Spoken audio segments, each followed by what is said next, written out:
Paul Manafort, former Trump campaign chairman, is now a criminal defendant, accused of hiding millions in foreign consulting fees to avoid paying taxes and failing to register as a foreign lobbyist. They're going to put pressure on Paul Manafort to flip or to cooperate in the investigation. Like a prisoner's dilemma. That Mueller got something in order to give a considerable amount here. We don't really know what it is. Mueller would not be giving Mike Flynn a plea deal unless he was offering up valuable information that was going to take him further up the food chain. If I listen long enough to you. Of the Trump campaign, and who is further up the food chain than the former national security advisor? Well, you're looking at people like Donald Trump Jr. You think about the two big fish so far, Paul Manafort and Michael Flynn.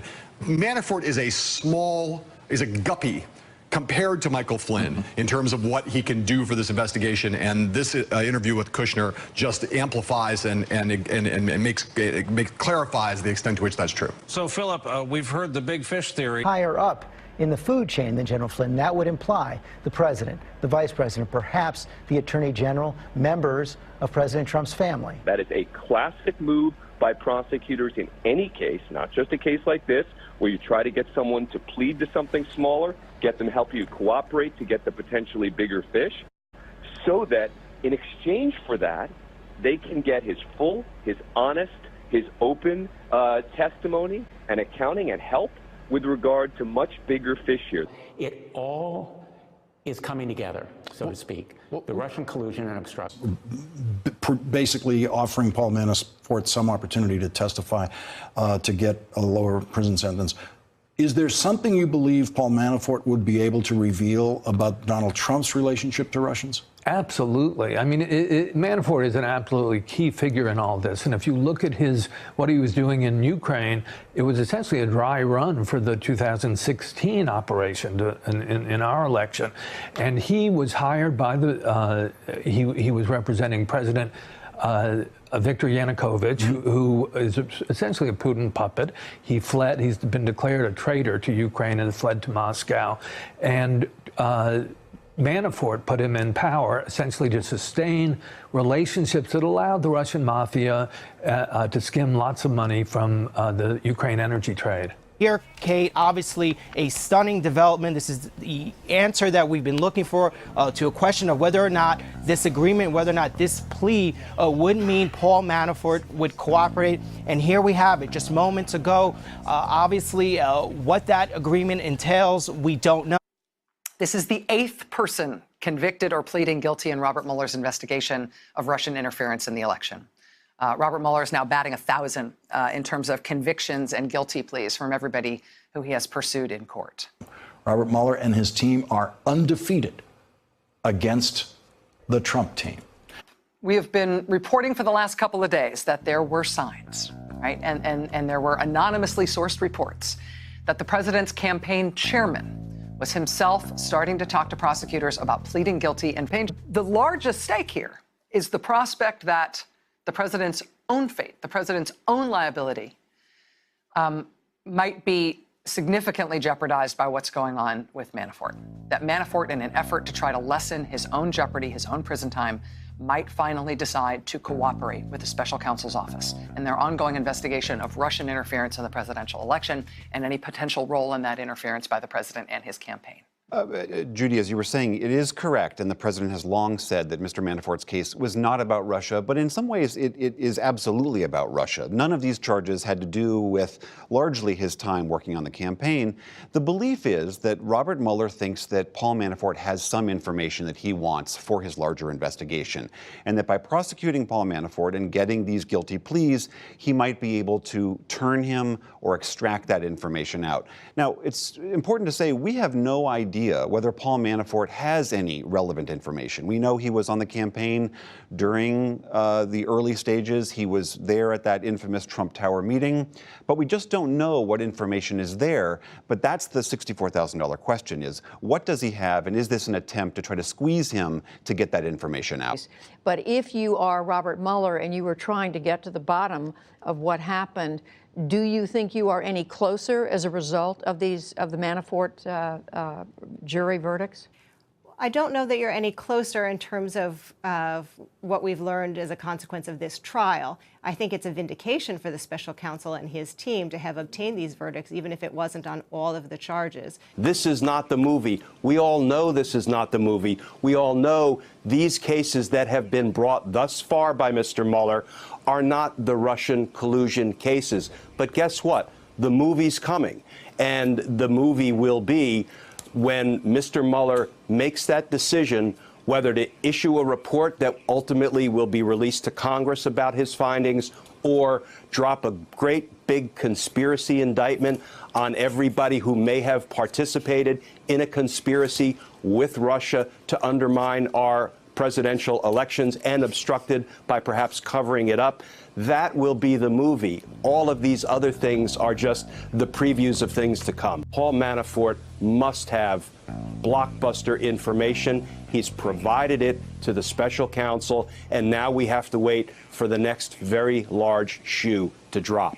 And the Mueller probe is not slowing down. There's the former Trump campaign aide, George Papadopoulos, who just got a 2-week jail sentence for admitting to lying to federal agents. George Papadopoulos is now the first Trump campaign advisor to be sentenced to prison as part of the Mueller probe. He's getting 14 days in the big house for lying to the FBI. So let's get to it. Here is what we know right now. This is a report from ABC News, for the first time stating that Mueller's team sat Cohen down for multiple interviews, which makes him a cooperating convict as he awaits that sentencing up in New York. Now, the reporting is that they focused Mueller's team on Trump and Russia, including potential business there and potential collusion between, of course, Vladimir Putin's Russia and the Trump campaign. Well, tonight, we know there is cooperation with Michael Cohen, and that means, if you're keeping score, that every guilty Trump aide, all 5 of them, is now working effectively for Bob Mueller. But do you think Cohen knows things? I do believe that he has information about Mr. Trump that would be of interest both in Washington as well as in New York State. To Mueller as well as New York? I do believe so, but we'll see. I know that he, putting aside the word cooperation, I know that he wants to tell the truth about Mr. Trump. And when he first came to me, we had long conversations about his views, about the suitability of Mr. Trump to be president of the United States. And I believe that Michael Cohen is motivated for his country as well as concern about his family, and he will tell the truth. Jimmy, what do we know now? Well, Chris, tonight, sources with knowledge tell myself and Carl that Michael Cohen claims that then-candidate Donald Trump knew in advance about the June 2016 meeting in Trump Tower in which Russians were expected to offer his campaign dirt on Hillary Clinton. Crucially, these sources tell us that Cohen is willing to make that assertion. Because Michael Cohen is going around saying that he has information that shows that the president had foreknowledge of this event. If this information is true and accurate, and if it can be nailed down in testimony by others, it's very, very significant, because the president has denied any foreknowledge of this event, and this meeting goes to the question of intent to collude. Either he knew about the meeting or he didn't know about the meeting. Well, I think the reporting of the story got mixed up, and in the course of a criminal investigation, we were not the source of the story. And Michael Cohen does not have information that President Trump knew about the Trump Tower meeting with the Russians beforehand or even after. No, does not. You said last night that you believe Michael Cohen, quote, has knowledge about whether or not then-candidate Trump knew about the computer crime of hacking and whether or not Mr. Trump knew ahead of time about that crime and even cheered it on. Do you stand by that tonight? I think what I said was that at some point, Mr. Cohen might be able to be useful to the special counsel about whether President Trump knew ahead of time about the hacking of the Hillary Clinton emails. And it's not a certainty the way he recalls it. Breaking news just in, it just keeps coming in. McClatchy's reporting right now that special counsel Robert Mueller has evidence that Trump's personal lawyer and fixer, Michael Cohen, secretly made a late summer trip to Prague during the 2016 presidential campaign. According to two sources familiar with the matter, confirmation of the trip would affirm part of the Steele dossier that Cohen strategized in Prague with a powerful Kremlin figure about Russian meddling in the U.S. election. And it would be one of the most significant developments of the investigation. The McClatchy report, this would not be the first detail from that dossier that would actually turn out to be true and to be borne out. So despite the dossier's roots, despite the fact that not everything in there is true, a number of details have already been proven true. And this just seems to add yet another and add to that heft. Well, doesn't Mr. Cohen, the president's fixer and lawyer, have to explain what else he might have been doing in Prague besides meeting with that Russian figure? I mean, it seems to me that this is a home run. Trump's advisors have concluded that a wide-ranging corruption investigation into his personal lawyer poses a greater and more imminent threat to the president than even the special counsel's investigation.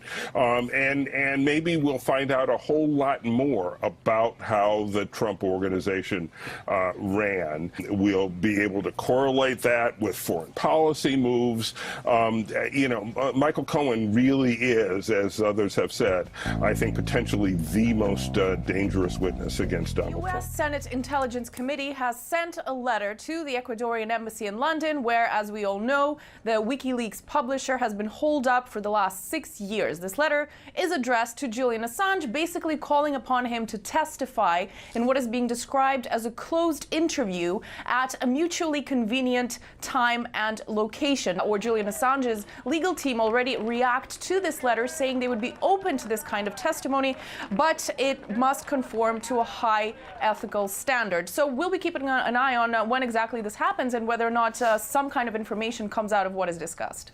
Sure. Why does the US believe that Assange should be central then to their investigation into those alleged actions by Moscow? Well, this seems to fall into this U.S.-led narrative that has been circulating widely, especially in mainstream media, basically saying that Russia had something to do with the U.S. elections when Donald Trump came to power, and that Julian Assange had a part to play in news. We're following breaking news, major new developments in the special counsel Robert Mueller's Russia investigation. Newly revealed emails show then Trump campaign Chairman Steve Bannon talked to longtime Trump advisor and political operative Roger Stone about WikiLeaks and its plan to release Democratic emails stolen by Russia just before the 2016 election. So clearly the campaign chairman of the Trump campaign saw Stone as some kind of a conduit. Just talking about what Roger Stone knew during the election with regard to his communications with WikiLeaks, but Roger Stone himself hasn't been subpoenaed or interviewed. That really makes you wonder, well, why is he the last step here? Is Roger Stone going to get indicted? Is Don Jr. going to get indicted? Just the pattern is suggestive that maybe all three of those people can get indicted. Anyone who's a subject of an investigation should worry if prosecutors don't want to talk to them, because that means that they're circling around you. And Paul Manafort is really going to shed a lot of light on Don Jr.'s congressional testimony, where he denied that the president knew anything or that he told the president anything. And if that's not the case, then he very well could get indicted for perjury. Some breaking news now out of Florida this morning. President Trump's former advisor, Roger Stone, has been arrested in a stunning FBI raid. He was indicted as part of the Russia investigation. The arrest took place early this morning. Right afterwards, Stone was indicted by a federal grand jury on 7 different counts. About a dozen officers with heavy weapons and tactical vests found out across Stone's lawn. It really is about what the special counsel knows and can prove about WikiLeaks coordinating with the Trump campaign and using Roger Stone as an intermediary, a conduit, someone very close to Donald Trump personally, and then in the indictment, an outreach from someone directing a senior official to contact Roger Stone. So again, the pieces of this mosaic are coming together. Whether the Trump campaign actually did coordinate with the Russians has yet to be answered definitively. As you know, the president has said once or twice there was no collusion. We do know that on June 9, 2016, Donald Trump Jr. met with those Russians at Trump Tower, including a lawyer with ties to the Kremlin, who he apparently believed would have damaging information on Hillary Clinton. The version is, you did it because your client asked you to. not because you're a Russian operative, not because you had dirt yourself. None of what we've heard speculated is true. And not because I even knew that they had dirt. I did it because my client, who I managed as well as handled publicity for, had asked me to do something which he felt was simple. Just get a meeting. Why do you think they wanted the meeting? Do you think they had connections to the Russian government? Why they wanted the meeting, I'm not sure. I think there may have been an element of grandstanding. My email was designed to get Don Jr.'s attention, not to get a meeting. And it worked.